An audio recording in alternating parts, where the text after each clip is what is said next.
This video was filmed at a hospital in Wuhan, the center of the coronavirus epidemic. 当殡仪馆这里面尸袋，刚才我照给你们看了，现在又多了。刚才3个，现在我数一下啊，尸袋，1、2、3、4、5、6、7、8，有8个。And this is footage of a hospital under construction. 这并不适合传染病人居住。 Behind the camera are 2 vloggers who have become sensations in China. Fang Bin is a resident of Wuhan, and Chen Shexie, a human rights lawyer. The 2 vloggers, who are known in China as citizen journalists, published unfiltered video reports as the crisis unfolded in late January and early February, scenes that haven't appeared in China's tightly controlled state media. 大家一定要行动起来，要传播。 But they stopped posting videos in early February. Fellow activists and relatives said they have disappeared. 帮我个忙，帮我找找秋实。 Chen's mother posted a video saying she wasn't able to contact her son. According to a friend, the police told Chen's father that his son was held in quarantine. Activists say neighbors of Fang saw uniformed and plainclothes police officers take him away. The activists haven't seen him since. Even if their images were only available online for days or even hours, China experts say it is unusual for Beijing authorities to let this form of open criticism appear before censoring content or clamping down on its creators. Many citizens have spoken up, from doctors and nurses to people stuck at home and patients. 里面又没有厕所，又没有药吃。 Challenging the official narrative of hospitals being speedily built from scratch and armies of volunteers orderly working to contain the epidemic. So how are these videos critical of authorities getting out into the public? Beijing officials have said there is a genuine desire to promote accurate information about the epidemic and block false reports that could increase panic. Nonetheless, the anger in China came to a tipping point late January after people accused local authorities of trying to cover up what was happening. People was not informed in the 3 to 4 weeks. What we have witnessed is the revolt of the Chinese people. Bao Pu publishes books from Hong Kong on topics that are censored by Beijing. He says people grew frustrated when they saw the healthcare system was overwhelmed by the coronavirus, especially after the SARS epidemic that took nearly 800 lives in 2002 and 2003. People generally expect the government have learned the lessons of a SARS epidemic, so they should have set up various mechanisms to prevent that from ever happening.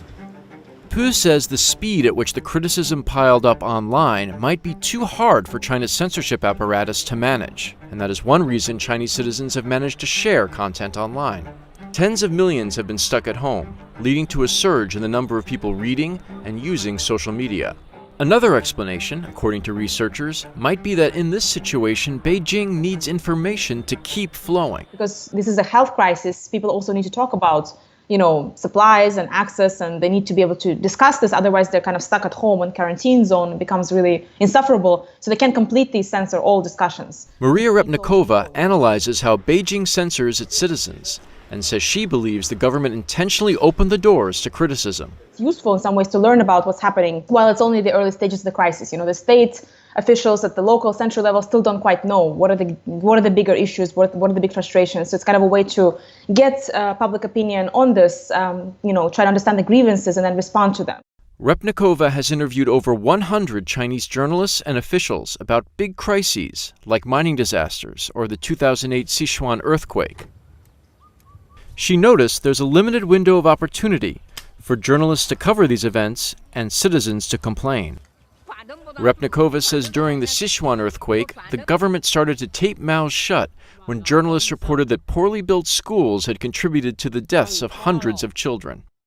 In Wuhan, Fang Bin was able to publish 33 videos in 16 days on YouTube. One video he posted online shows that he had run-ins with people who identified themselves as local health officials, who wanted to check Fang's health because he had visited a hospital. 14天都是我的体温正常，你这是害别人，知不知道？我的体温正常啊。那个刑法上面有一条，你别过， Fang said the men confiscated his computer and phone, then drove him to the outskirts of the city to continue questioning him. Activists say he disappeared a week later. A Chinese diplomat was asked about Fang during a TV interview. So I believe the relevant authorities and departments in China, the legal departments, are dealing with the case in accordance with law. 我是害怕，我前面是病毒，我后边是中国的法律和行政力量。 Authorities have made no public statement about Chen's disappearance or Fang's whereabouts. The disappearance of both men in early February happened around the time when the death toll in China came closer to surpassing the one from SARS. This is also approximately when Beijing began ramping up efforts to create a new narrative that things were under control. Even though Chinese officials have continually offered assurances that the epidemic is being successfully managed, 绝不抛弃，不放弃。大部分病人的话，情况都是在逐步的好转。 state-controlled media have now put the blame on local authorities for a slow response to contain the outbreak in Wuhan, while praising central authorities for quickly pouring resources into the center of the crisis. In many ways, crises are also opportunities for political systems to come out as the winners or victors or, kind of as being in charge of this.